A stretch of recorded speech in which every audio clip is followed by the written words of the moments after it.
Hi అండి. బెండకాయ fry కోసం ముందుగా ప్యాన్ పెట్టుకొని బెండకాయ ముక్కలు అందులో వేసుకొని డ్రై రోస్ట్ చేసుకోవాలి.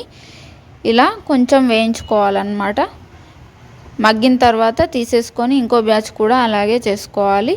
తర్వాత వాటిని పక్కన పెట్టుకొని అదే ప్యాన్లోకి 2 టేబుల్ స్పూన్ల వరకు ఆయిల్ వేసుకొని 1 టీ స్పూన్ ఆవాలు, 1 టీ స్పూన్ జీలకర్ర, 5-6 పచ్చిమిర్చి చీలికలు, గుప్పెడన్ని పల్లీలు వేసుకొని మంచిగా రోస్ట్ చేసుకోవాలి.